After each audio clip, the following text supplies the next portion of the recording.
Olá, pessoal. Boa noite, boa tarde, bom dia, de onde você estiver assistindo a gente. A gente vai começar agora uma atividade síncrona do CNSAT, nosso segundo Seminário Nacional sobre Estresse, Saúde e Trabalho. O tema esse ano que vocês escolheram pelo Instagram foi Meio Ambiente, Saúde e Trabalho.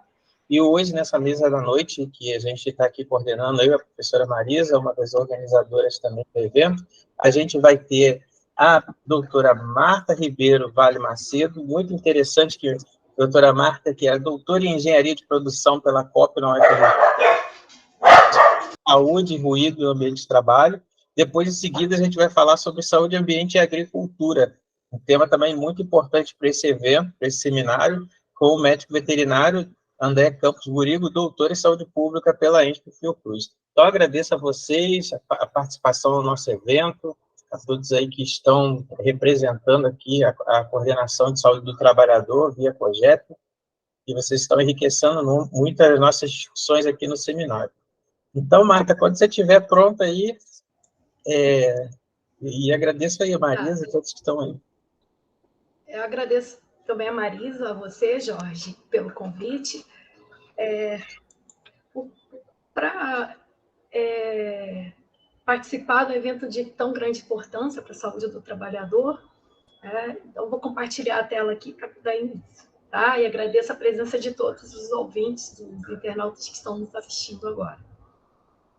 É um prazer estar aqui. Enquanto a Marta está compartilhando, lembrar vocês de assinarem a presença, que vai ser colocada depois no chat. E não esqueçam de deixar aí a cidade onde você está assistindo aí. Cidade e estado. Já está compartilhando, Marta, vai tudo certo. Falta lá o PowerPoint aparecer. Agora sim.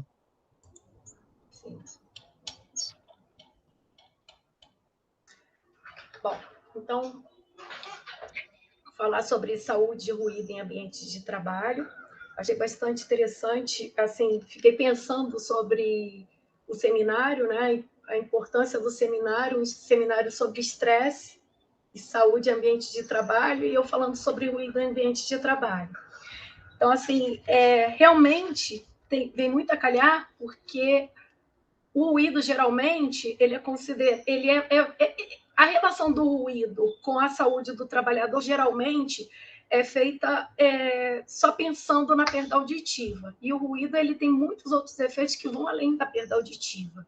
Então, assim, pensando nos objetivos dessa discussão, eu considerei 4 aspectos importantes. Contribuir para a conscientização sobre os aspectos relativos aos efeitos do ruído na saúde dos trabalhadores. Destacar a importância da prevenção à exposição sonora para a saúde do trabalhador. Relacionar a influência das características do ambiente de trabalho sobre a propagação e exposição sonora. E apresentar aspectos relativos à gestão do ambiente sonoro que contribuem para a prevenção. Que geralmente assim, as pessoas pensam como um arquiteto pode estar no campo da saúde do trabalhador. Existe uma relação imensa entre saúde, ambiente e trabalho, né? Ambiente de trabalho. E a gente vai procurar expor sobre isso aqui.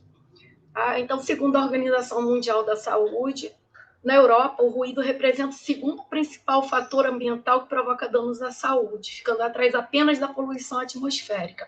Inclusive, geralmente, quando se fala de poluição sonora, fazem uma relação com a poluição atmosférica, como se o ruído, por ser propagado também no ar, ele fizesse parte a poluição sonora fizesse parte da poluição atmosférica, e não é.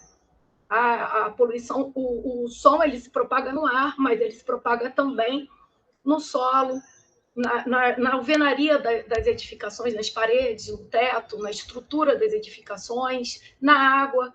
Então, é errôneo falar sobre essa correlação só com a poluição atmosférica, né? Ele é o segundo principal fator de dano à saúde pública, o segundo principal poluente.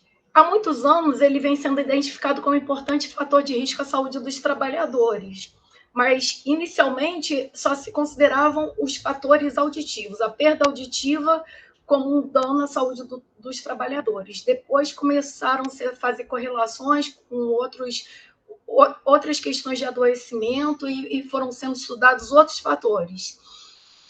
Internacionalmente, ele vem sendo objeto de preocupação de organismos como a Agência de Proteção Ambiental norte-americana, o INRS, que é o Instituto Nacional de Pesquisa em Saúde e Segurança no Trabalho da França, a OSHA e a OSHA americana, a OSHA europeia, que são organizações também com foco na saúde e segurança no trabalho, e tudo isso acabou gerando planos de ação importantes para o seu controle. Nós temos na Europa as diretrizes, as diretivas europeias, né? Em 2002 surgiu a diretiva ambiental, em 2003 a diretiva que tem foco no ruído no ambiente de trabalho, a de 2002 é foco no ruído ambiental, e a de 2003 é no ruído no ambiente de trabalho.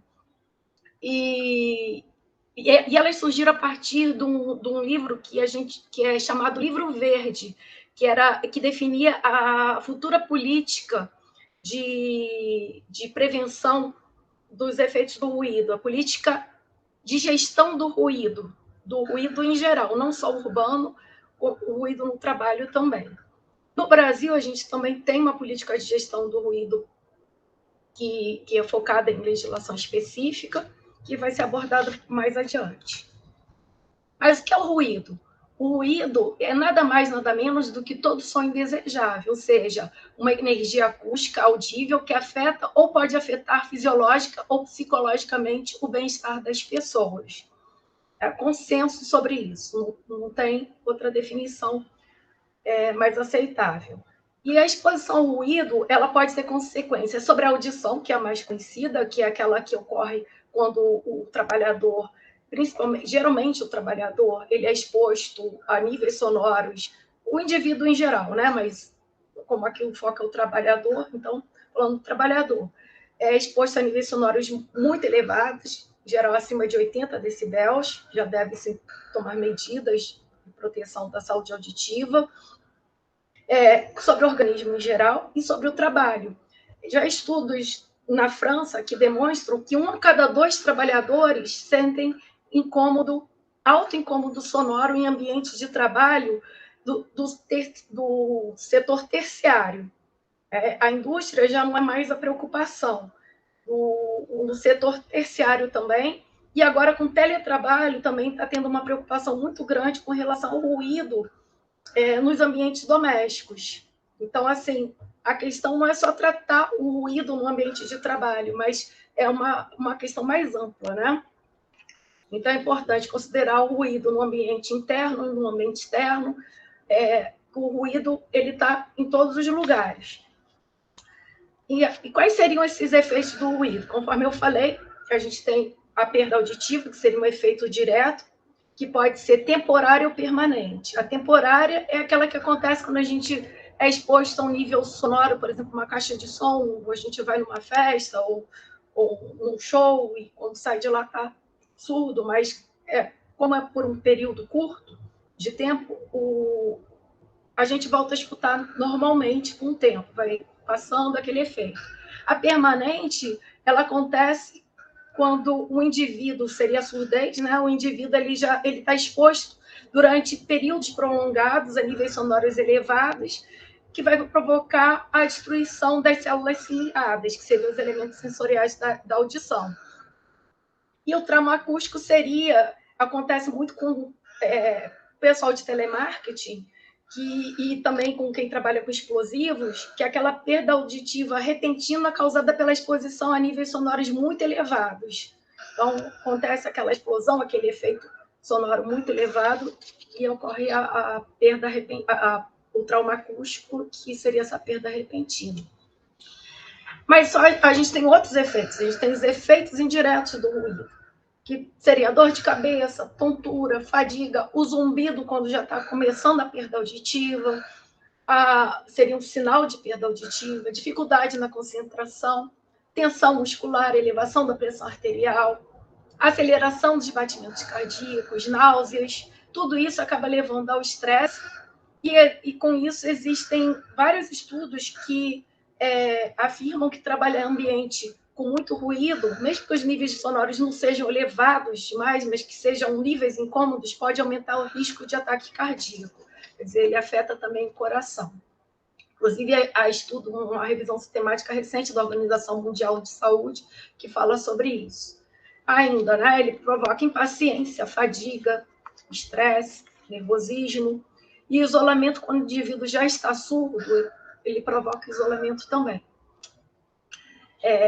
Ele provoca riscos de acidentes também. Os trabalhadores expostos a ruído ocupacional intenso apresentam riscos 3 a 4 vezes maiores de se acidentarem quando comparados a trabalhadores não expostos. Isso é devido ao mascaramento de sinais de alerta. Você tem um nível sonoro muito alto, ele vai acabar cobrindo, né, fazendo com que os sinais de alerta não sejam ouvidos, e aí isso pode provocar um acidente de trabalho. Dificuldade de comunicação verbal, que também podem acabar levando ao acidente ou de trabalho. Dificuldade de manutenção da atenção e concentração. Efeitos sobre o sono, que vão acarretar estresse e fadiga excessiva, que vão levar à redução da precisão e, consequentemente, ao acidente. Nós temos também o efeito combinado do ruído com substâncias químicas que a gente chama ototóxicas, porque elas potencializam a perda da audição. Então, existem estudos que confirmam que os trabalhadores expostos a algumas substâncias e a ruídos fortes correm riscos de vir a ter problemas de audição, mais riscos de ter problemas de audição do que os trabalhadores expostos ao ruído ou a essas substâncias separadamente. Seriam principalmente os metais, os medicamentos, substâncias asfixiantes e solventes orgânicos. No site da NIOSH, a gente tem uma relação extensa dessas substâncias. Bom, mas, então, como eu falei, é importante então, a gente pensar na gestão do ruído. Já na Agenda 21, em 92, ela definiu os princípios da gestão ambiental. E aí, nessa ocasião, ela visava garantir a proteção à saúde e o bem-estar humano. E, com base nos princípios da Agenda 21, a Organização Mundial de Saúde, em 95, ela veio a delinear as diretrizes para o ruído em comunidade. Em 2 documentos, um de 95, depois outro de 99, que seriam as Guidelines for Community Noise. Nessas diretrizes, nessas linhas básicas, a OMS trata do ruído de modo geral. Ruído em ambiente de trabalho, ruído em hospitais, ruído em áreas urbanas, mas ela estabelece 3 princípios, que seriam os princípios da gestão ambiental. Ela define que seriam os princípios também da gestão do ruído. Então, seria o princípio da precaução, do poluidor-pagador e o da prevenção. Então, segundo o princípio da precaução, em todos os casos, o ruído deveria ser reduzido ao menor nível que se consiga atingir. Onde houver uma razoável possibilidade que haja danos à saúde pública, devem ser realizadas ações para protegê-la. Ou seja, não seriam só aqueles níveis sonoros acima de 80 decibéis, de 85, né? Porque, na verdade, o nível de ação é 80, mas a legislação fala em 85, a NR15, que a gente vai ver mais adiante. Que seriam preocupantes. Os níveis abaixo disso já podem ser preocupantes também. O princípio do poluidor-pagador, em que os custos associados com a poluição sonora, incluindo monitoramento, a gestão, supervisão e manutenção dos níveis baixos, deveriam ser ônus do responsável pela fonte sonora.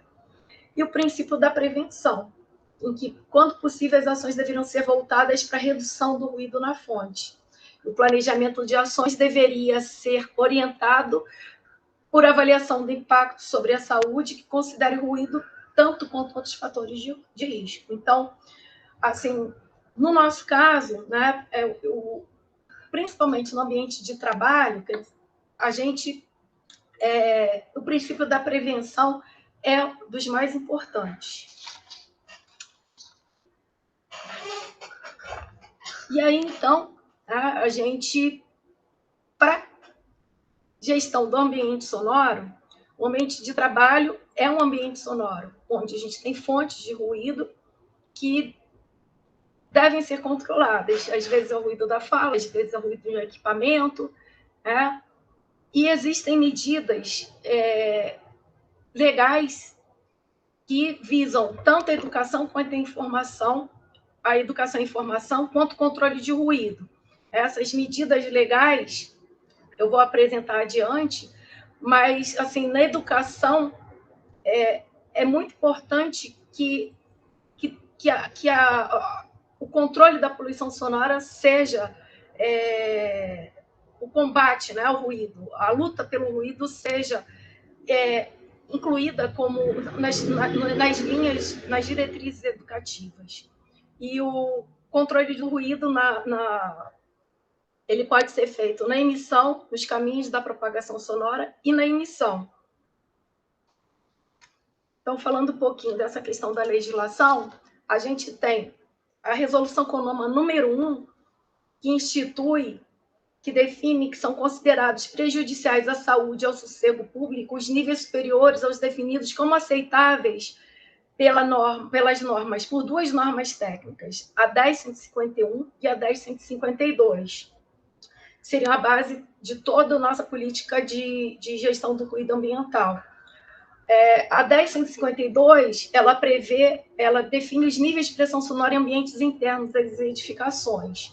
Embora a NR 17 fale sobre o ruído em ambientes de trabalho, ela antigamente ela remetia para a 10.152, para essa norma técnica. Atualmente, ela não fala, ela fala só em normas técnicas em geral, ela não remete mais para a 10.152. E se você for a 10.152, a gente vê que não se considera mais a 10.152 como aplicável a ambientes de trabalho. Mas até é consenso dentro da comunidade da acústica e vibrações que ela é aplicável. Então, a gente continua aplicando para saber quais seriam os parâmetros de conforto nos ambientes internos das edificações, que elas, na verdade, ela considera que os ambientes seriam vazios. A gente teria que fazer as medições com os ambientes vazios, e no ambiente de trabalho a gente não tem como fazer isso. A NBR 10.151 trata sobre avaliação do ruído em áreas habitadas, visando conforto para a comunidade. No Rio de Janeiro, a legislação municipal já remete a essa norma, a NBR 10.151. Então, nós temos o decreto 29.801, que trata das posturas municipais, a lei municipal 3.268, a resolução 198 da Secretaria Municipal de Meio Ambiente. E aí, aqui, para vocês terem uma ideia, isso aqui já é um extrato da resolução do SMAC, aqui do Rio de Janeiro. Então, ela já adota, já instituída na resolução, os níveis máximos para ações e ruídos externos em dBA, né, em decibéis, que é o nível de ruído é medido em decibel, de acordo com, que é uma unidade logarítmica, de acordo com a 10.151. Então, para a gente ter uma ideia, né, são definidos níveis de ruído para o período diurno e noturno, de acordo com o uso das edificações, o uso urbano. A 10.152, ela trata de ambientes fechados, ambientes internos, e ela define os níveis de acordo até com os critérios da Organização Mundial de Saúde. No caso de clínicas e hospitais, só como parâmetro, o nível de conforto seria 35 decibéis, sendo aceitável mais 5. E o nível máximo seria, então, 40 decibéis. Então, aqui a gente tem alguns valores de referência. A norma tem vários, tem muitos ambientes. A NR15, conforme eu falei, ela vai estabelecer que o nível de ruído para 8 horas de exposição que seria a nossa legislação trabalhista, né? A NR15 é a norma regulamentadora do Ministério do Trabalho.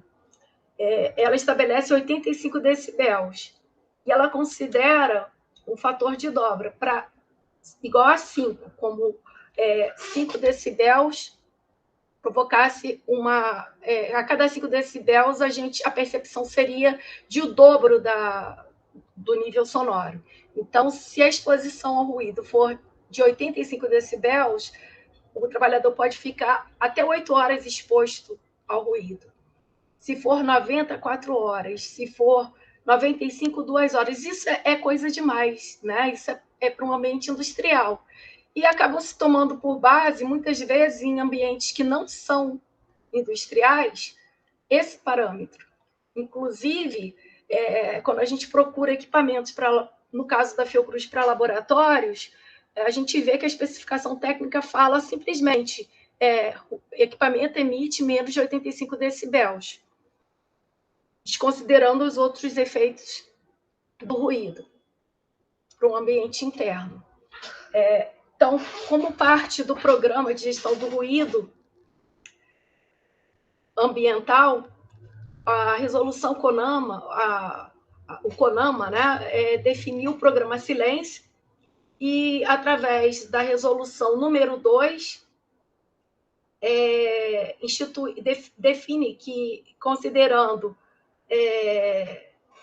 ele considera que devem ser estabelecidas normas, métodos e ações para controlar o ruído excessivo que interfere na saúde e bem-estar da população.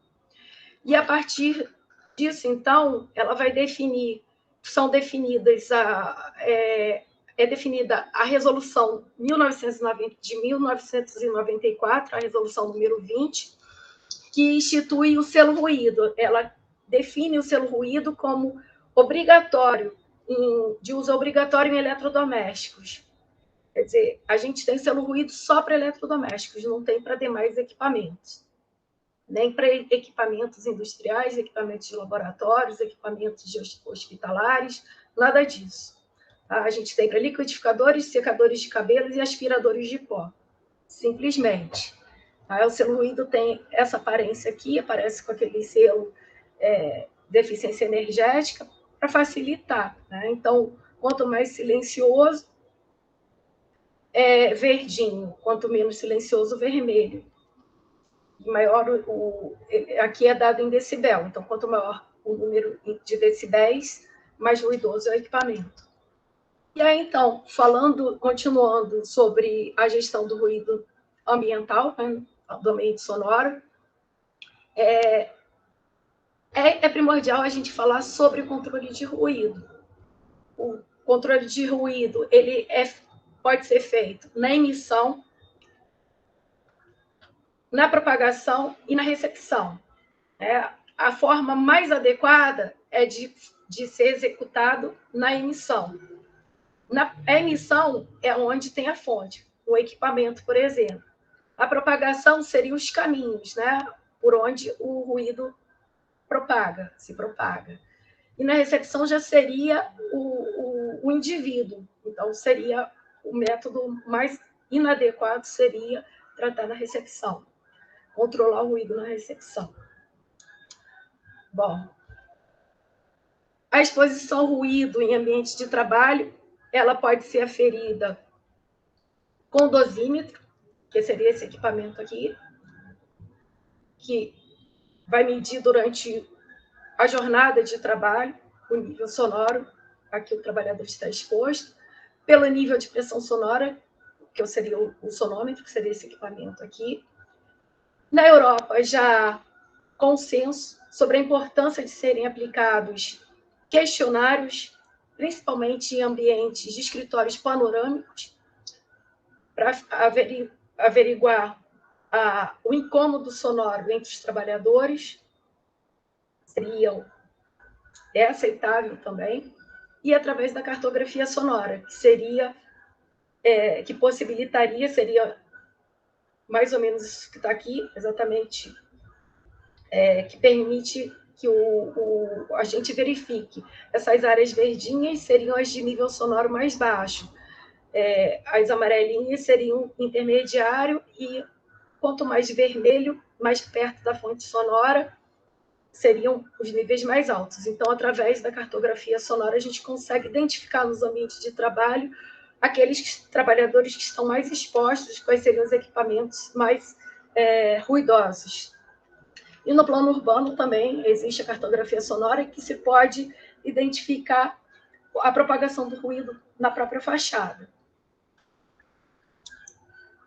Bom, então, como eu falei, agir sobre a fonte sonora, sobre a emissão, seria um método mais adequado. Então, seria principalmente através de equipamentos silenciosos. Quanto mais silencioso o equipamento, melhor, que isso evita que os custos adicionais envolvidos na aquisição de equipamentos, esses custos, na verdade, são compensados pela economia na execução de medidas de controle do ruído, que geralmente são caras, mas necessárias. Então, o tratamento do ruído na fonte sonora também, se a fonte já existir, pode ser feito através da adequada manutenção, da utilização de materiais absorventes, materiais macios na base dos equipamentos, do enclausuramento do equipamento, às vezes é necessário enclausurar o equipamento. Na Fiocruz, aqui, eu coloquei aqui para vocês saberem, quem quiser, está disponível um material que nós desenvolvemos, que seria um guia de compras de equipamentos, são para laboratórios de pesquisa, mas se aplicam a demais ambientes silenciosos. Então, quem quiser, pode acessar o Arca Fiocruz e baixar esses documentos. Teríamos, então, também ações sobre os caminhos de propagação sonora, seria através da concepção arquitetônica urbana. Pensando no projeto, já é possível reduzir a exposição ao ruído, através do projeto que pense nas necessidades dos usuários, de trabalhar, de ensinar, de aprender, de repousar, de dormir, de se comunicar, de ter privacidade. Quer dizer, em teletrabalho também é muito importante, né? Essa questão urbana toda, não só nos ambientes de trabalho presencial, mas como nos ambientes de teletrabalho, urbano e arquitetônica. Essa relação entre o interior e exterior, muitas vezes o incômodo é decorrente do ruído externo, o próprio ruído externo, dependendo do local de trabalho, o ruído pode permear pela fachada e vir afetar o desenvolvimento de atividades, principalmente quando são atividades intelectuais. A relação, então, entre áreas sensíveis e áreas ruidosas no próprio ambiente interno, se tiver o profissional do projeto que for pensar em desenvolver começar na concepção arquitetônica, deve pensar que as áreas sensíveis, por exemplo, o ambiente de escritório, ele deve estar afastado de uma área ruidosa, que seria um gerador, uma oficina de marcenaria ou outra qualquer. E, quando não for inevitável, tem que se pensar em medidas de controle de ruído no próprio equipamento ou na edificação, fazendo isolamento sonoro. Então, elementos construtivos internos e externos, a gente pode revestir paredes, tetos, o piso, no ambiente externo, o solo urbano mesmo, a própria pavimentação da rua. Existem tipos de asfalto que fazem com que amorteçam o ruído de vibração de veículos e com isso também o ruído urbano é reduzido, os mobiliários urbanos, a presença de barreiras acústicas, etc. A gente pode, em determinadas situações, implementar barreiras entre a fonte sonora e o receptor. Aqui, para ter uma ideia, né, do controle do ruído na propagação sonora no ambiente de indústria, a gente pode colocar material absorvente no teto. A gente, aqui para explicar melhor, talvez, aqui a gente tem a emissão, a fonte sonora, a propagação do ruído, que pode ser diretamente no trabalhador, e quando a gente tem alvenaria, toda as superfícies de parede lisas, esse ruído emitido, ele vai diretamente sobre o trabalhador, e que seria o receptor, né? Então, quando a gente coloca um material absorvente sonoro nas superfícies e cria uma barreira entre a fonte sonora e o trabalhador, a gente reduz a emissão do ruído nesse trabalhador. Então, o ruído que ele vai receber já vai ser atenuado, vai ser absorvido pelas superfícies. Então, agir sobre a recepção, seria emissão, seria a pior situação, mas existem equipamentos de proteção individual que, em algumas situações, devem ser utilizados, inclusive a norma NR6 considera que devem ser fornecidos aos trabalhadores. Mas, assim, para que a gente entenda sobre esses efeitos do ruído no indivíduo, nos indivíduos, é importante destacar que o ruído é percebido de acordo com a frequência em que ele é emitido. Tá? Ele tem algumas características que seriam a frequência, o nível de pressão sonora, que são importantes para essa percepção do som. Então, quanto maior for a frequência, quanto mais agudo é o som, maior vai ser o incômodo. Quanto maior for o nível de pressão sonora, maior também será o incômodo. Geralmente é maior o incômodo, porque tudo depende das características do indivíduo. Para um indivíduo pode ser incômodo, para o outro não. O tempo de exposição sonora também vai aumentar os efeitos do ruído no indivíduo. A característica do ruído no tempo, se ele é irregular, ele vai ser mais incômodo, vai ser mais estressante do que um ruído constante. Vai depender também do estado de saúde do indivíduo. As pessoas com fadiga ou doentes sentem maior incômodo. Depender também da exposição pessoal do indivíduo. Geralmente, aquele que é emissor do ruído, que tem o controle da fonte sonora, ele não sente incômodo, enquanto os outros que não podem reduzir o volume, né, o nível sonoro, vão se sentir mais incomodados. E da atividade, né? Quanto maior o nível de atividade mental, intelectual, maior vai ser o incômodo. Normalmente, atividades físicas, quando o trabalho envolve atividades físicas, o incômodo é menor. E para a gente entender também essa variação, né, da percepção, é importante considerar que os níveis sonoros são ouvidos a partir de 0 decibéis, que seria o limiar da audição. Ele vai depender, então, conforme eu falei, não apenas do nível de pressão sonora, que está aqui no eixo vertical, mas também da frequência do som. Então, o limiar da audição é em 20 decibéis, em 0 decibéis. A partir de 0 decibéis, as pessoas já começam a perceber os sons. 1 decibel é considerado um nível menor em que a gente consegue perceber essa diferença dos sons, mas essa diferença também ocorre em função da frequência. Então, por isso, existe uma zona, uma faixa de frequência em que os sons são mais percebidos, são melhor percebidos, normalmente são de 100 a 6.000 Hz, em que a gente escuta melhor os sons. E, normalmente, quando existe um ruído que a gente chama um ruído que interfere, um ruído intrusivo, um ruído que não tem relação com aquele foco, o nível de ruído ambiente, ele acaba provocando muito incômodo nessa zona de conversação aqui. Nessas zonas que seriam das altas, seriam frequências mais altas, né? De 100 a 6.000 Hz. Mas as principais faixas são de 250 a 4.000 Hz. Então, O nível de pressão sonora é dado em decibel, que é uma escala logarítmica, e por isso também é importante destacar que quando a gente tem dois equipamentos, duas fontes sonoras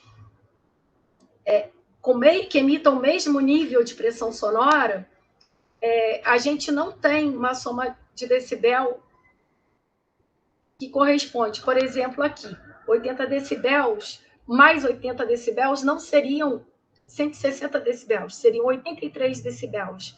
Só que 3 decibels é muita coisa, é uma diferença do dobro de percepção. Nós temos uma variação do nível de pressão sonora que para cada vez que duplica-se o nível de pressão sonora, o ruído vai ficando mais perceptível. Tá? Então, assim, para 3 decibels ele é perceptível, para 5 decibels é claramente perceptível. 10 decibels seria 2 vezes mais alto, ou a metade. 18 decibels, muito mais alto, o que é? Existem... As normas consideram, a NR15 considera isso, considera o fator de dobra 5. A norma da Fundacentro, a NH, ela considera o fator de dobra 3. Então, concluindo, internacionalmente têm sido criados programas com foco no controle do ruído na fonte e têm sido desenvolvidos documentos auxiliares à gestão do ambiente sonoro. Existem diretivas de controle do ruído, mapas acústicos, têm sido desenvolvidos observatórios do ruído. Existe um projeto na Europa que se chama Projeto Nômade, que visa o controle do ruído na fonte sonora. Então, eles fizeram um levantamento do nível de ruído emitido por todos os equipamentos industriais e de forma a levantar se esses níveis eram definidos adequadamente. Então, por nível de pressão sonora ou por potência sonora, que é aquele selo ruído o nosso selo ruído, ele dá o nível sonoro em potência sonora. Então, assim, a ideia seria que todos os fornecedores, fabricantes de equipamentos, qualquer tipo de equipamento, fornecesse a potência sonora dos equipamentos. Mas essa potência sonora, ela não é bem definida nem na Europa. Então, quanto mais aqui. Né? Aqui a gente tem 3 equipamentos, que seriam equipamentos domésticos, para os quais há selo ruído. Nos Estados Unidos existe o programa Buy Quiet, existem várias empresas, parece que a Petrobras já tem um programa parecido, e a gente está tentando fazer isso na Fiocruz. É importante também que os programas de promoção da saúde auditiva e ambiente de trabalho ressaltem os efeitos do ruído e que esses programas de controle de ruído tenham como base a prevenção e adotem referência aos níveis de conforto. Então, não esses níveis definidos pela NR15, não níveis considerados que possam provocar perda auditiva, mas aqueles níveis que são estabelecidos pela norma 10.152, que a gente mostrou. Que foram até desconsiderados, já estão ditos na própria norma que eles não se referem a ambiente de trabalho, mas deveriam ser considerados, porque seriam realmente os níveis de conforto no ambiente interno. Aqui eu sempre gosto de destacar que anualmente, como uma medida educativa, internacionalmente, existe o Dia Internacional da Conscientização sobre o Ruído.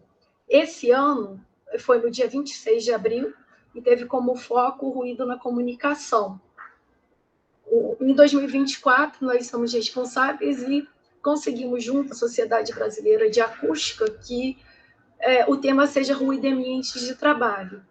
Pensamos nesse lema, prevenção é a solução. E aí nós pedimos que todos participem, quem desejar levar para a sua instituição. Nós, no início do ano que vem, devemos estar com material disponível, material de divulgação, estamos trabalhando para isso. Em fevereiro ou março, no máximo, a gente vai estar com esse material. Quem quiser participar, ajudar a divulgar, a gente agradece. E nós temos as referências bibliográficas e agradeço pela atenção de todos. A gente que agradece, Márcio. Muito obrigado pelas suas contribuições. É muito importante a gente falar sobre essa questão do ruído. Alguns tipos de trabalho, eles impõem a esse trabalhador a ter esse contato constante com o ruído, seja com os de CTI ou até mesmo quem lida com maquinário em hospital. As pessoas muitas vezes não se dão conta do quanto que a gente escuta de barulho, né? De ruído e tudo mais, essa parte dos decibéis, e cada ouvido, ele acaba, você se acostumando com aquele barulho, e às vezes você acha até que está surdo, de tanto barulho que tem. Uma coisa curiosa que acontece é que eu não consigo entender por que quando some a luz as pessoas ficam em silêncio, vocês já perceberam isso? Aí, quando volta, todo mundo gritando, e a barulheira de volta, aí você percebe o quanto que o silêncio da noite, geralmente quando some a luz a gente sente falta, é a noite. E esse assunto, assim como a gente tem uma conscientização sobre os danos que podem vir a causar, né, usar os EPIs, a proteção adequada, então a apresentação é fantástica, que trouxe muita reflexão para a gente. O EPI já até se considera que, justamente, que a última solução seria o uso do EPI. Porque é só para quando não tem jeito mesmo, no ambiente industrial, que o nível sonoro, que por mais que se adotem medidas de controle de ruído na fonte, nos caminhos da propagação sonora, que não seja possível baixar o nível de forma que o trabalhador esteja protegido. Porque já existem estudos que demonstram que o abafador, né, que o protetor auditivo, ele, se você tirar durante 1 minuto, ele perde a eficiência praticamente toda. Então, assim, se o nível sonoro é muito elevado e ele fica 1 minuto sem o EPI, sem o protetor auditivo, ele já pode ter perda auditiva. Entendeu? Então, por isso que, assim, já tem vários estudos falando sobre isso e sobre... A ideia é essa, é o controle do ruído no caminho da propagação e na fonte sonora. Então, por isso, assim, é importante o profissional da engenharia, da arquitetura, inclusive que eles também sejam, que nos currículos das universidades seja pensado, porque a maior parte dos profissionais da engenharia e da arquitetura não sabe como fazer isso. Eu estive agora recentemente no congresso da Sociedade Brasileira de Acústica, até o que umas 200 pessoas no máximo, um país como o nosso, né? E hoje em dia a gente já tem até alguns dispositivos, né, que podem diminuir, porque eu estou falando assim, de uma maneira geral, existe o trabalho, né, e existe o ruído do ambiente que você trouxe logo no início da apresentação também, a gente está exposto a vários tipos de ruído. Hoje tem alguns dispositivos que eles limitam, mas mesmo assim, como você coloca na apresentação, tem algumas pessoas que vão achar que aquele som é incômodo, como, por exemplo, de música alta, e outras pessoas não vão achar, né, vão achar que tá bom. Então, mesmo assim, tem o dano da mesma forma. E sobre essa parte dos ambientes, muito interessante, mostrando lá, né, a planta e a percepção quando você está mais próximo da fonte de ruído, e essa informação que você trouxe agora também é muito relevante. Tirou o protetor, o abafador, você já causa dano, porque já teve a exposição muito forte. E às vezes o abafador é incômodo, o protetor auditivo é incômodo. Uhum. E o indivíduo que está ali 8 horas por dia com aquele elemento, aquele dispositivo, muitas vezes ele não aguenta ficar. A gente foi medir uma ocasião numa indústria e nós não conseguimos, nossa equipe não conseguiu ficar o tempo inteiro com aquilo. De vez em quando, sem querer, a gente leva a mão no ouvido e tira. Tira porque começa a machucar, começa a incomodar, irrita. A gente acaba tirando. E naquilo ali já tem uma perda de eficiência muito grande. Então, muito obrigado. A gente vai passar agora a palavra para o próximo palestrante. Marisa, você vai colocar alguma coisa? Oi, Jorge. Não, só parabenizar a Marta, né? Assim, a Marta é maravilhosa, é uma das pessoas, né, que mais discutem a relação do ruído com o trabalho em âmbito nacional mesmo, assim, e propõe intervenções, né? Hoje a Marta, mas a equipe dela é o grupo que faz essas intervenções, inclusive na Fiocruz, né? Então, em vários lugares, aspectos laboratórios, centro cirúrgico, enfim, onde tem necessidade de atenuação do ruído. Hoje a Marta é a grande referência. Escritórios, enfim. E assim, o que eu acho relevante só destacar o que ela traz é que a gente propõe, né, a perspectiva da discussão das ambiências, e que a Marta discute outras, né, em relação à qualidade do ar também, aspectos higrotérmicos, enfim. Mas o que propõe é não chegar no limite, né, que se precise necessariamente de usar um EPI, que ela já colocou as consequências também, os incômodos para o trabalhador, mas como que não se chega ao extremo de precisar de um EPI. Obviamente, existem algumas funções, alguns equipamentos que não tem muito, né, como privar disso. Mas, assim, outras discussões, ela já demonstrou para a gente que, a depender da exposição, em 15 minutos, por exemplo, exposto ao alto nível de ruído, pode ter uma perda auditiva instantânea. Então, o EPI somente ele não resolve, né? É anterior, assim. Então, só agradecer a Marta, a equipe, né, que trabalha com ela, porque eu acho que a gente tem muito que aprender. Do ponto de vista aí da arquitetura, foi muito importante a gente ver o planejamento até para poder conter esse ruído. Agora a gente vai falar com o doutor André. O doutor André, ele vai falar sobre saúde, ambiente e agricultura. Ele é da Vice-Presidência de Ambiente, Atenção e Promoção da Saúde. Então, fique à vontade, a palavra é com o senhor, boa noite, muito obrigado por ter participado do evento. Vamos ver a apresentação aí, se tá. Obrigado, Jorge, obrigado, Marisa, muito obrigado pelo convite, oportunidade de estar aqui com vocês, participando do seminário, também de estar compartilhando com Marta, estava ouvindo atentamente aqui o que ela estava nos trazendo. Pedir a Marisa para poder compartilhar a tela para mim. Bom, a gente vai sair de uma discussão sobre ruído e vai falar de um tema que é muito amplo, mas, ao mesmo tempo, é um tema que acompanha a história do nosso país, né? A principal atividade econômica que ocorre no nosso país, desde a chegada dos portugueses e depois a chegada de outros colonizadores, tem sido a história de expropriação de recursos naturais da natureza para exportação, de baixo valor agregado, sobretudo, ou de cultivos agrícolas, com ciclos agrícolas diferentes ao longo da história, com exportação, sobretudo para os países ricos do hemisfério norte. Continua sendo hoje essa história. A gente pegar, o nosso país ele teve uma elevação da taxa de industrialização do país nas décadas de 70, 80, um pedacinho de 90, já em crise. E aí, nas últimas 2 décadas e meia, houve de novo uma reprimarização da economia do país, né? Então, a gente está falando de algo que a gente pode olhar para a força da agricultura em diferentes cadeias produtivas. Eu vou defender aqui que a gente lance um olhar mais ampliado do que esse, e certamente, para a gente olhar para a saúde do trabalhador, mesmo dentro de uma cadeia produtiva, vou dar um exemplo da cadeia produtiva do tabaco, por exemplo, que é um tema bastante estudado, sobre efeitos da saúde do trabalhador da agricultura. Mesmo nessa cadeia produtiva, vão ter diferentes trabalhadores expostos ao longo do processo, até chegar ao consumidor, e também ter os efeitos sobre o consumidor.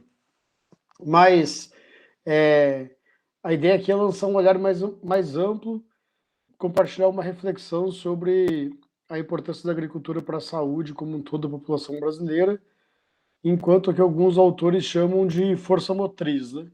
A gente tem a perspectiva da determinação social da saúde, de que alguns temas em determinadas sociedades, eles têm força sobre a estrutura social como um todo daquela sociedade.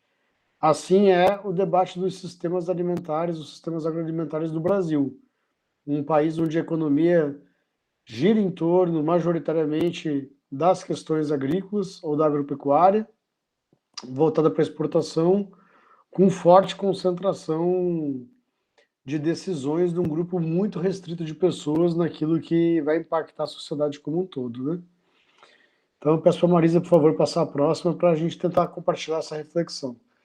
Eu trago aqui uma foto histórica, que é da Conferência Nacional de Saúde, da Plenária Nacional, de 86, para poder me reportar e utilizar aqui do conceito da determinação social da saúde, mas fazer um vínculo também com o saúde do trabalhador. A primeira Conferência Nacional de Saúde do Trabalhador aconteceu semanas depois dessa Conferência Nacional de Saúde, né? Então, ali também tem muita formulação nesse mesmo período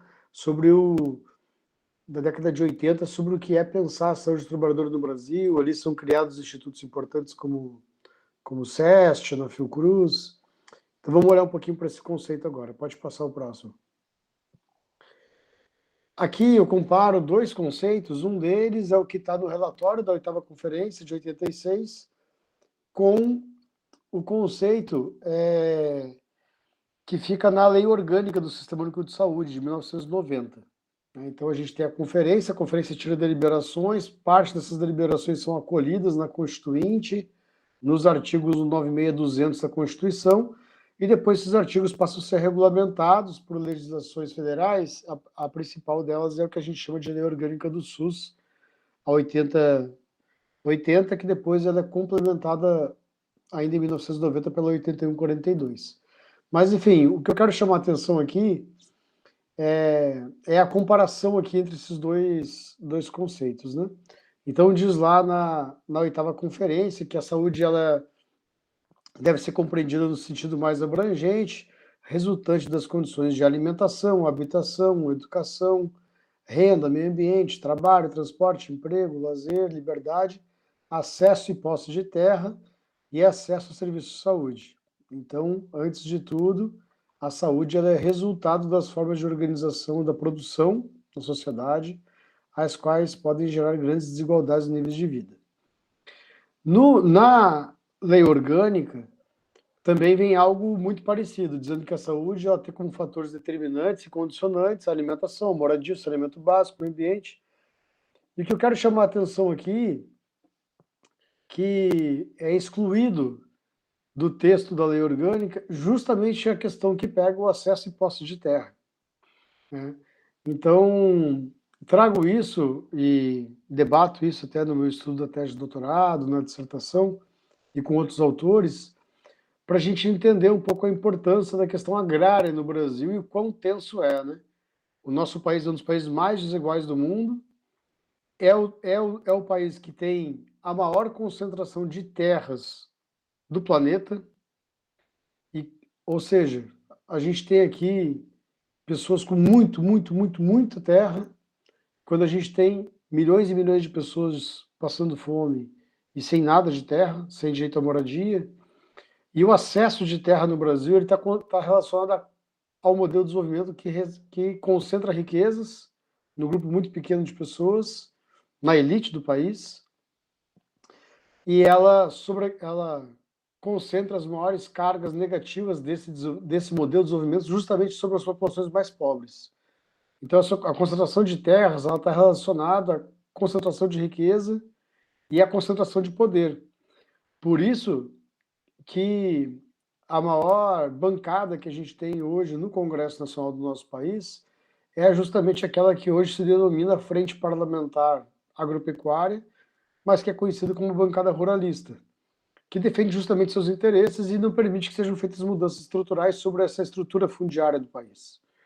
Então, trago esse tema para a gente poder pensar a relação da agricultura com o meio ambiente e com a saúde do nosso país como algo absolutamente determinante, como força motriz mesmo do desenvolvimento. Pode passar o próximo, por favor?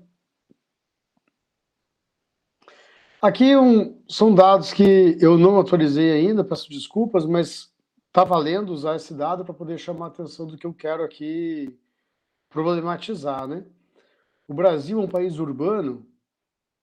Eu acho esse questionamento super importante porque a maior parte da concentração dos equipamentos do Sistema Único de Saúde, do Serviço de Saúde, estão em espaços urbanos. De alguma forma, a gente poderia dizer que o Sistema Único de Saúde ele é urbano centrado o que, do ponto de vista epidemiológico, não está errado, porque você concentra os serviços onde você tem maior densidade demográfica, maior concentração da população, podendo atender um maior número de pessoas. Porém, vale a pena a reflexão, né? Então, esse aqui é um gráfico de transição demográfica. O nosso país, há 70 anos atrás, era um país onde a maioria da população vivia nas áreas consideradas rurais. A gente sofreu uma forte transição em direção às cidades. Isso tem a ver com taxa de natalidade da população, tem a ver com uma urbanização acelerada, que não é uma coisa que aconteceu só no nosso país, aconteceu no planeta como um todo, é reflexo da globalização, dos efeitos da globalização e do avanço de uma agenda mais neoliberal no planeta, e do domínio capitalista no planeta, mas também é de expulsão de populações do campo sobre o avanço de determinado tipo de agricultura. Então, a gente vê os dados aqui de 2010, que é o penúltimo censo, né? Ele dizia que 15,65% da população brasileira estava no que é considerado área rural, o que correspondia à época a mais ou menos 33 milhões de pessoas. 33 milhões de pessoas na América do Sul inteira, só Colômbia, Argentina e o próprio Brasil tem população total superior a isso. Então, eu estou falando de uma população gigantesca vivendo nas áreas rurais. Primeira questão que eu queria chamar. A segunda questão que eu queria chamar é que dos 5.565 municípios do nosso país, que em 2010, somente 38 deles, o que corresponde só a 0,7% do total de municípios, tinham população superior a 500 mil habitantes. Isso não mudou muito, não. A gente tem menos de 50 municípios hoje, dados mais recentes, com população acima de 500 mil habitantes. Ou seja, as grandes cidades, as megacidades, né? Só que essas cidades concentram muitas pessoas. Então, viviam 30% da população brasileira nessas cidades. E essas cidades eram consideradas pelo IBGE como 99% de população urbana. Então, nas grandes cidades brasileiras também, por debates do plano diretor, também se recusa o reconhecimento das áreas rurais, mesmo dentro das grandes cidades.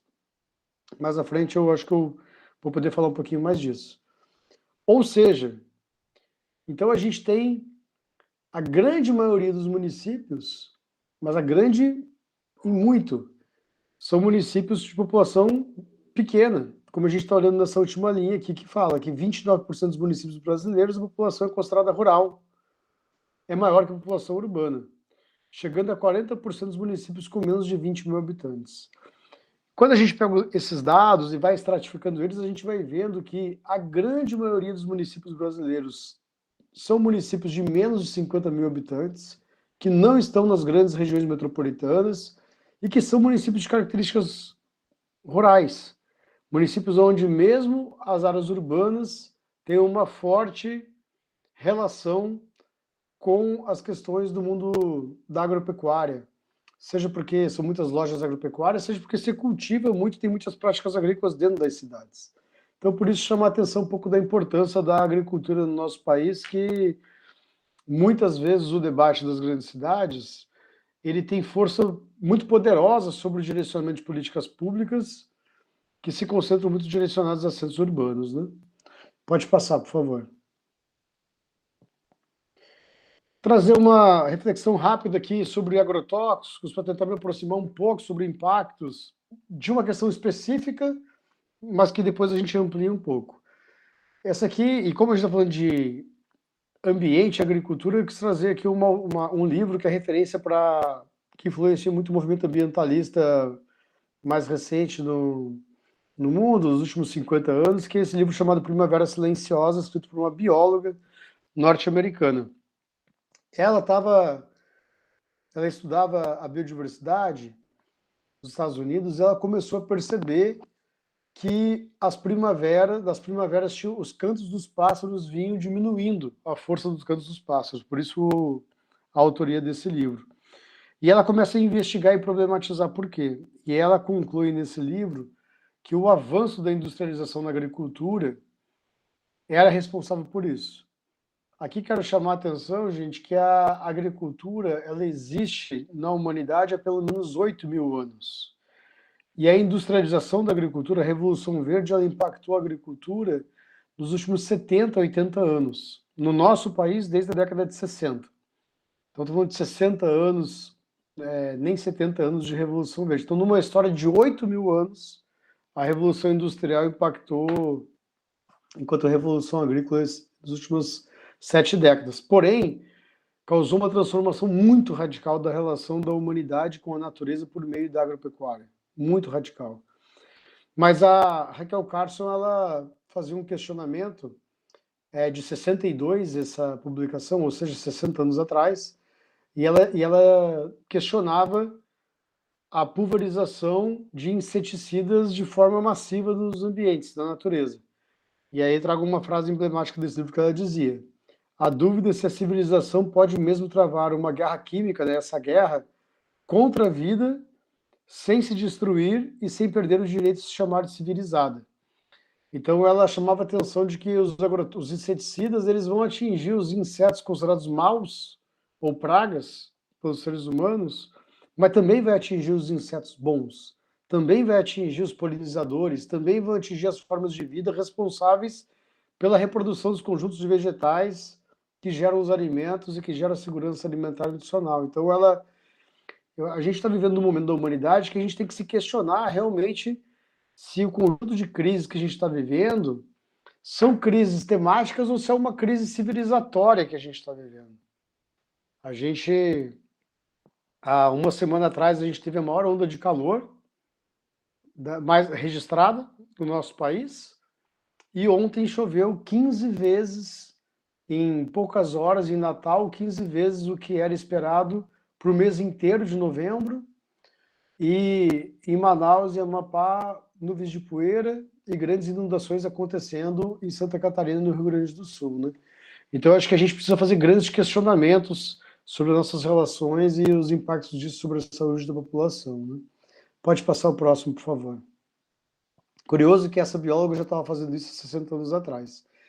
A gente não tem dados mais recentes do que esses que eu vou apresentar sobre contaminação de agrotóxicos, mas eu acho importante apresentar para a gente poder entender que é muito pior do que o que eu vou apresentar aqui, né? Isso aqui são dados do Programa de Análise de Resíduos de Agrotóxicos dos Alimentos, que a Anvisa tinha e que foi completamente desmontado, por pressão da bancada ruralista, por pressão do agronegócio, que dizia o seguinte: o que a Anvisa fazia?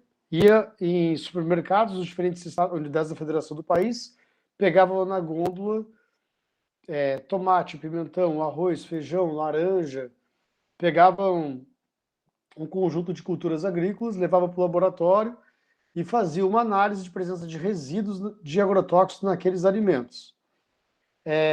Os resultados aqui de 2011 e 2012 aqui mostram que, no caso de 2011, 22% das amostras não tinham resíduos e 36% não tinham resíduos no ano seguinte. Chama a atenção de vocês duas questões importantes para mostrar o quanto que é muito pior do que esses gráficos de pizza estão mostrando. O primeiro é que a Anvisa analisa um conjunto de agrotóxicos, mas deixa de analisar a grande maioria dos agrotóxicos liberados no país, entre eles o mais utilizado, que é o glifosato. Então, no resultado feito dessa pesquisa, mostra esse resultado, mas que muitos outros ingredientes ativos não foram pesquisados. A segunda questão é que o debate sobre amostras satisfatórias e insatisfatórias ele é permeado por um conjunto de pressões políticas, justamente das grandes empresas que lucram com a venda de agrotóxicos. Então é um debate muito importante, porque o que configura dizer que você comeu um tomate com resíduos de agrotóxicos, determinado parâmetro ele pode ser considerado satisfatório, ou seja, ele não causaria impacto à sua saúde. Mas esse estudo ele é baseado em pesquisas que analisam determinado resíduo sendo oferecido para cobaias em determinada dose durante determinado período de vida daquelas cobaias, mas não analisa um conjunto de resíduos misturados numa única amostra. Por exemplo, estudos desses aqui da Anvisa demonstravam que um único tomate que foi analisado tinha 14 tipos diferentes de agrotóxicos. Se ele tiver com esses 14 em concentrações menores do que dentro dos parâmetros considerados permitidos no Brasil, seria considerado uma amostra satisfatória, mas ele é analisado isoladamente, né? Então, assim, evidentemente que não dá para considerar satisfatório um tomate que tem 14 ingredientes ou uma cenoura que tem 6, né? Mas eu só estou problematizando isso para dizer que esses dados aqui já são muito graves, mas é muito pior a realidade. Pode passar o próximo, por favor? E esse gráfico aqui mostra o impacto das águas, né? Isso aqui é um gráfico do Vigiágua, um programa do Ministério da Saúde. Também a gente não tem mais dados atuais desde 2012, infelizmente. Eu acho que agora a gente vai recuperar um pouco essa produção de conhecimento sobre isso. Mas o que mostra esse dado aqui? Todos os municípios deveriam fazer 2 análises anuais da qualidade da água que sai da torneira e é considerada potável na casa das pessoas, né? As companhias de abastecimento deveriam fazer. O que está em amarelo são as companhias, são os municípios onde não foram feitas as análises daqui para aquele ano. Deveria ser feito, é obrigatório por lei, mas não é feito. O que está em azul são os municípios com agrotóxicos considerados abaixo do volume médio permitido, ou seja, também existem parâmetros considerando que não causaria mal à saúde ter agrotóxicos na água. E em vermelho são os municípios que têm agrotóxicos acima do valor médio permitido.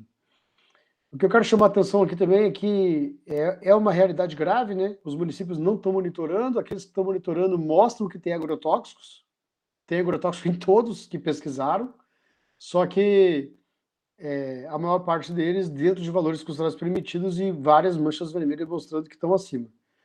Um detalhe importante é que só é exigido que seja pesquisado 28 ingredientes ativos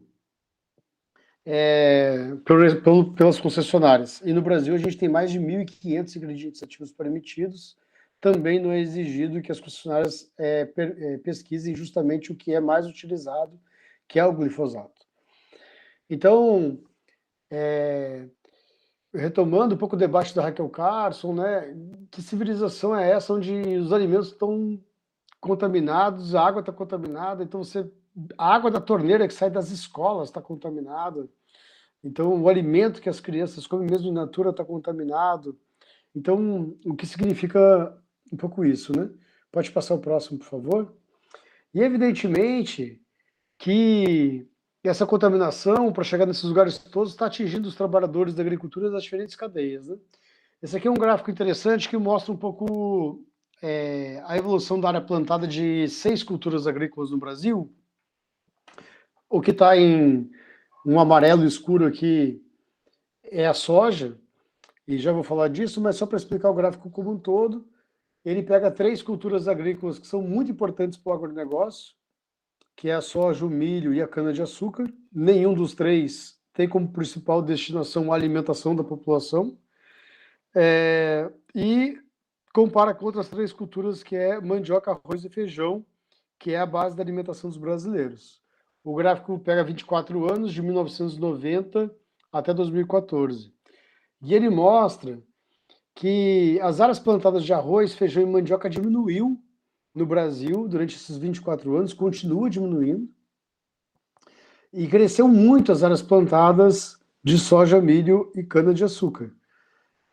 Isso permite hoje alguns autores terem feito debate que o nosso Brasil é o país dos grãos ou do gado, ou que o nosso país também pode ser considerado uma pátria sojeira, pela força que a soja imprime sobre o nosso país. Vejam que em 2014 a gente tinha 31 milhões de hectares plantados de soja no nosso país, isso significa a metade do cerrado toda só de soja, uma única planta, com muito agrotóxico. Que vem substituindo um conjunto de áreas,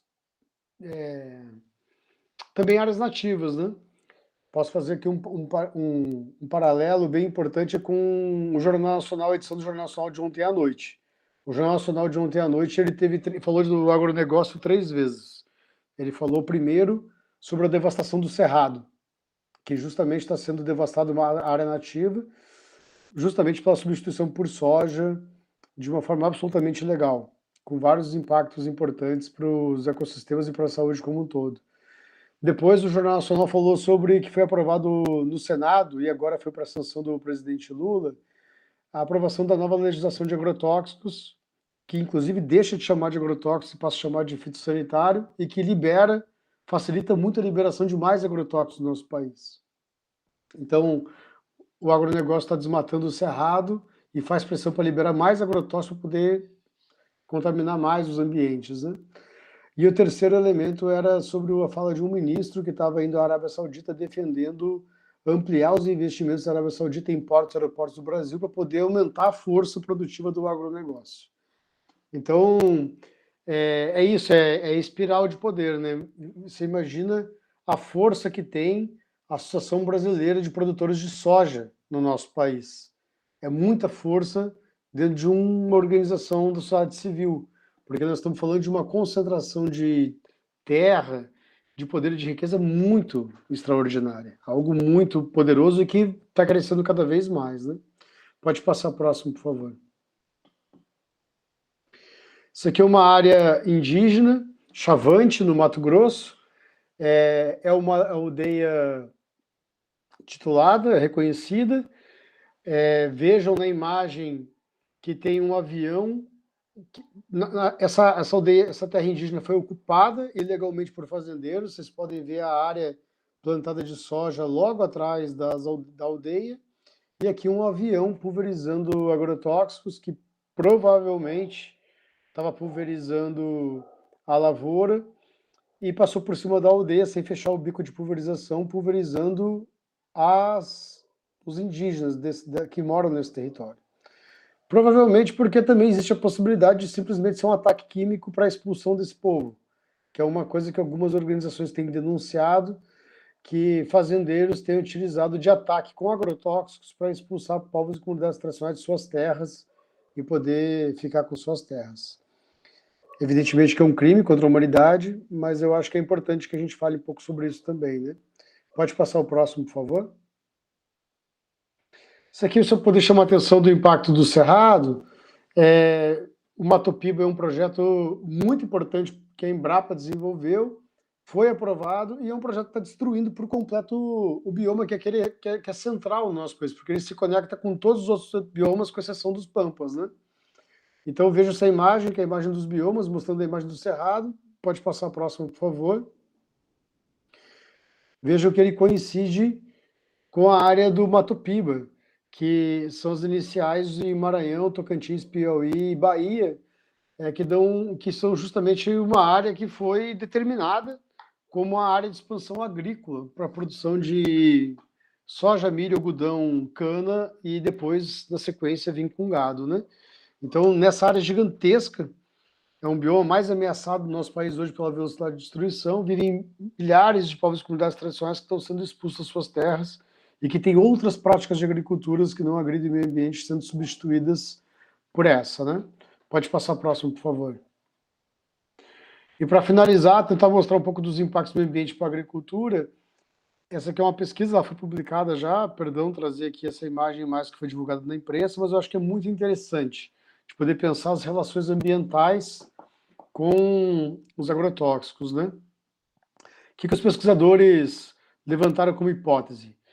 Bom, se existem moléculas de agrotóxicos que são voláteis, elas volatilizam com o calor, elas formam as nuvens, e quando chove agrotóxicos, porque tem pesquisas mostrando isso no Brasil, no Mato Grosso, em alguns lugares, será que os agrotóxicos utilizados no litoral, mais próximo da região costeira, quando as nuvens empurram, essas nuvens elas saem do litoral e elas vão e encostam na Serra do Mar, que tem alguns parques de proteção da Mata Atlântica que ficam na Serra do Mar e essas nuvens ficam presas ali, chove agrotóxicos sobre essas áreas que são parques para justamente preservar a biodiversidade, a exemplo do Parque Nacional de Itatiaia ou o Parque Nacional de Serra dos Órgãos, do Rio de Janeiro.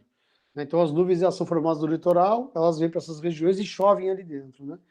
E eles perceberam pela chuva várias moléculas de agrotóxicos chovendo sobre essas áreas de proteção da biodiversidade. Então, portanto, o impacto dos agrotóxicos ele não impacta somente aonde ele é utilizado, ele impacta todas as regiões, inclusive toda a biodiversidade, vem com as nuvens, vem com a água que a gente bebe, vem com os alimentos, impacta uma cadeia de trabalhadores que estão desde a lavoura utilizando agrotóxico, até os trabalhadores que estão manuseando na circulação e transportando esses agrotóxicos até o consumidor. Então, estamos falando de uma contaminação generalizada dos ambientes por agrotóxicos, né? Lembrando que o nosso país é o país que mais utiliza agrotóxicos do planeta e utiliza muitas moléculas proibidas na Europa e nos Estados Unidos justamente por seus efeitos nocivos no ambiente e à saúde humana, né? Pode passar o próximo, por favor? Agora eu vou deixar eu falar um pouco de agrotóxico, mas acho que foi importante falar um pouco disso para chamar a atenção um pouco da gravidade da situação, mas chamar a atenção para a gente tentar ampliar um pouco mais a visão e tentar trabalhar um pouco com um conceito que tem sido utilizado nas últimas décadas, mas sobretudo nos últimos 15, 20 anos, que é o conceito de sistemas alimentares, que é um grande desafio para a saúde do trabalhador utilizar desse conceito, e vou dizer por quê. Então, essas aqui são publicações de um painel de especialistas mundial vinculado à ONU sobre segurança alimentar e nutricional, e eles têm uma publicação que vai debatendo sobre isso. Então, a gente tem que pensar a alimentação desde a produção até a circulação desses alimentos, o seu beneficiamento, o seu processamento, a sua distribuição e o seu consumo. Os sistemas alimentares eles têm gravíssimos impactos na história da humanidade recente e se debate muito sobre como fazer uma grande transição de sistemas alimentares para que cada uma dessas etapas possa promover saúde e qualidade ambiental, né? Então, esses são relatórios de referência, pode passar o próximo. Eu quero falar mais do segundo grupo de especialistas, que é esse aqui da revista The Lancet. Eles lançaram esses dois relatórios recentemente. Esse da esquerda ele é muito interessante, porque ele faz um debate sobre sindemia global, que é o seguinte: quando a pandemia de Covid-19 atingiu a humanidade, essa sindemia global já estava reconhecida. E essa sindemia global, ela é a união de três pandemias.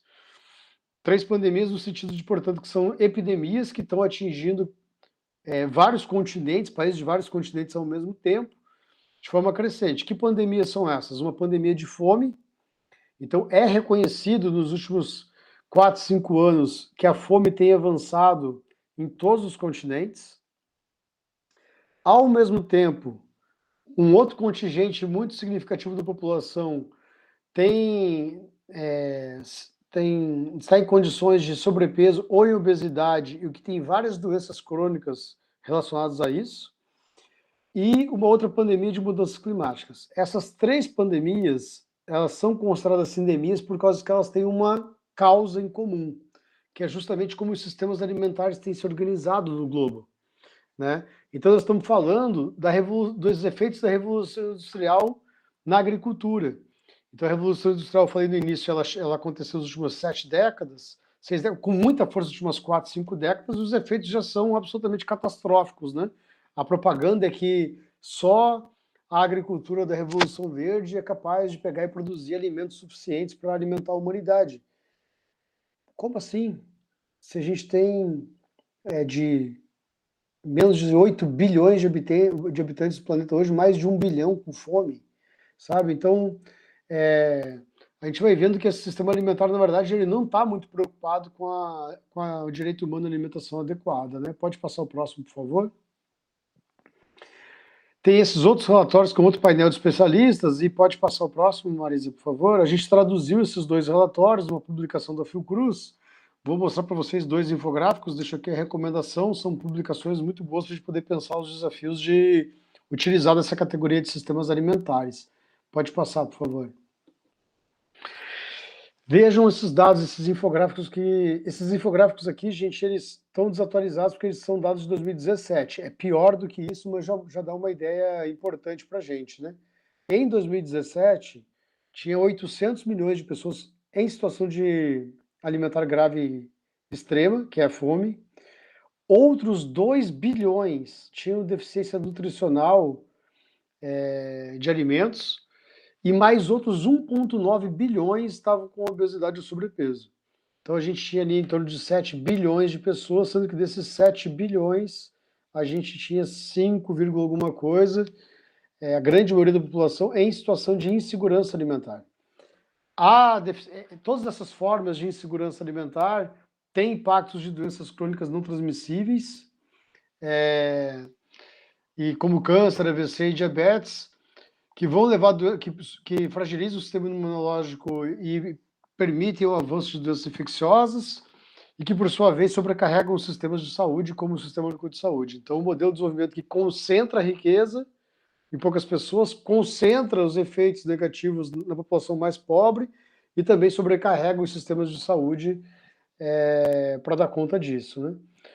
Além disso, de 19% a 29%, há dados mais recentes mostrando que pode chegar a 40% as emissões humanas que causam o efeito estufa, as mudanças climáticas, vêm dos sistemas alimentares. No Brasil, a maior parte das contribuições para mudanças climáticas vem dos sistemas alimentares.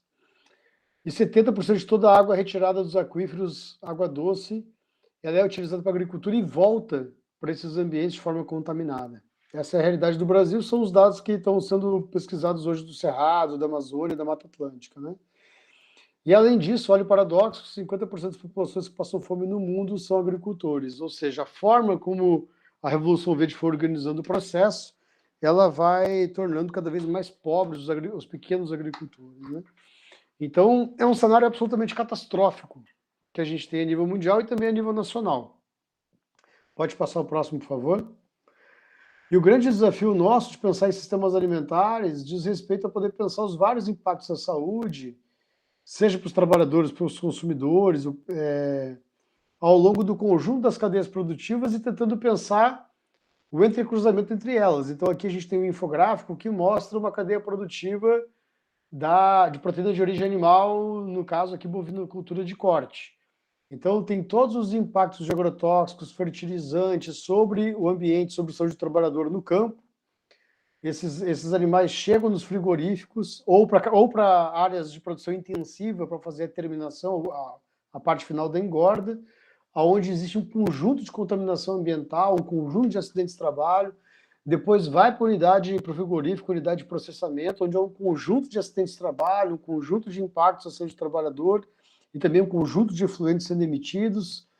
Depois vai para os sistemas de circulação, que utiliza combustível fóssil para poder pegar e circular esses automóveis, contaminando o meio ambiente. Longas cadeias de circulação, frigoríficos concentrados no centro-oeste, que chegam no sudeste e no sul, produzindo um conjunto de impactos ambientais, aumentando a circulação e violência no trânsito, por aí vai, até chegar nos consumidores, que são acessados de forma muito desigual a alimentos cada vez mais ultraprocessados, chegando aos mais pobres. E é um conjunto de impactos para o ar, para a água, para o solo, de vários tipos de contaminantes e intoxicação. Então, veja o tamanho do desafio para a saúde do trabalhador, olhar para essa magnitude de questões e trabalhar uma por uma delas, né? Porque eu acho que a saúde do trabalhador, ela consegue pegar e produzir parâmetros para um ambiente controlado como um frigorífico, e mesmo assim a gente tem uma fiscalização muito precária no país. Mas como produzir respostas da saúde do trabalhador na magnitude dessa complexidade que a gente está falando aqui, né? Com o nível de investimento que a gente tem hoje na saúde do trabalhador no país, se os próprios CERESTs das áreas urbanas já são muito precários e já não tem CEREST suficiente para poder atender a população que está nas grandes cidades, né? Eu acho que é um questionamento importante da gente fazer, de tentar entender o tamanho da questão colocada, né? Pode passar o próximo, por favor? E esses relatórios têm demonstrado um conjunto de impactos positivos para sistemas agroecológicos. Esses relatórios internacionais, todos que eu citei antes, eles vêm defendendo radicalmente que precisamos de uma mudança dos sistemas alimentares na direção de sistemas alimentares agroecológicos. Então, nos sistemas agroecológicos, a gente trabalha com biodiversidade, trabalha com mínimo uso de agroquímicos, trabalha com pouca movimentação do solo, com reposição de nutrientes dos próprios agroecossistemas, busca integrar produção animal com produção vegetal. Então, tem uma relação de saúde do solo com saúde dos alimentos, saúde humana, de preservação ambiental como melhor ambiente de trabalho, concentra carbono no solo. Então, esses mesmos relatórios têm mostrado que há formas de agricultura ainda presentes nos diferentes continentes, nas diferentes regiões do país, do Brasil. Elas têm trabalhado em rede de resistência, mas elas estão em condições muito desiguais de se desenvolver por conta de pouquíssimas políticas públicas que estimulam esse tipo de agricultura e, na verdade, as políticas públicas enquanto um estado máximo para expandir o agronegócio como um todo, né? Pode passar a próxima, por favor. E há várias políticas públicas do SUS, e não só do SUS, que abordam isso já.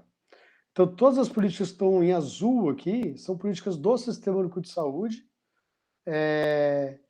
que tratam diretamente da relação com esses ambientes, são que podem fazer uma relação direta com a questão da agroecologia, né, dessas agriculturas mais sustentáveis e o impacto positivo, né? A própria Política Nacional de Gestão do Trabalhador e da Trabalhadora, ainda que não cite diretamente a agroecologia, ela cita a questão da agricultura, e eu acho que é um grande desafio poder colocar na ordem do dia um olhar da saúde do trabalhador para esses ambientes, né? A gente viu nos últimos anos o sucateamento do próprio Sistema Único de Saúde, dos processos de fiscalização, né? E a gente vê que agora a volta do trabalho, das fiscalizações, até do Ministério Público do Trabalho, tem mostrado que há muitos trabalhadores, inclusive, em situação análoga à escravidão na agricultura, né? Então, acho que a gente tem um desafio enorme de poder pensar a saúde do trabalhador e trabalhadora vinculada à agricultura. Você pode passar o próximo, Marisa, por favor? Vou caminhar para o final, só para localizar que há uma extensa literatura sobre o reconhecimento da agroecologia, das suas múltiplas potencialidades para a saúde. Tem crescido na saúde coletiva brasileira, estudos sobre isso, trabalhos cooperados. A gente acabou de sair de um Congresso Brasileiro de Agroecologia, onde a Fiocruz participou da organização. A Fiocruz reconhece a agroecologia como um tema bem estratégico para a saúde pública e tem trabalhado sobre isso.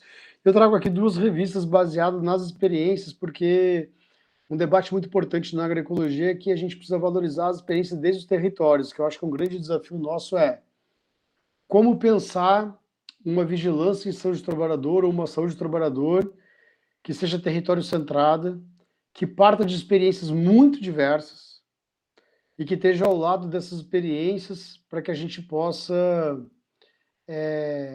promover ajustes que protejam os trabalhadores, mas que, ao mesmo tempo, até busque subsídios nessas experiências para a gente poder repensar um pouco as práticas, porque na agroecologia nós estamos falando de centenas e centenas e centenas de diversas experiências. A gente não vai encontrar ambientes controlados para que a gente possa propor alguns mecanismos ergonômicos ou de medicina do trabalho para a gente poder pegar e melhorar as condições dos trabalhadores. Nós estamos falando aqui de uma diversidade de práticas, né?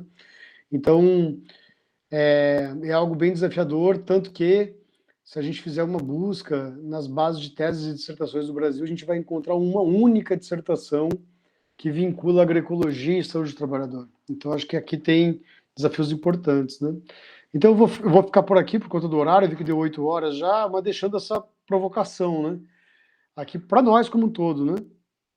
Como desenvolver mais no campo da saúde do trabalhador pesquisas e atuações que atuem sobre a questão da agricultura, dada a força motriz que ela tem sobre a organização da sociedade onde a gente vive.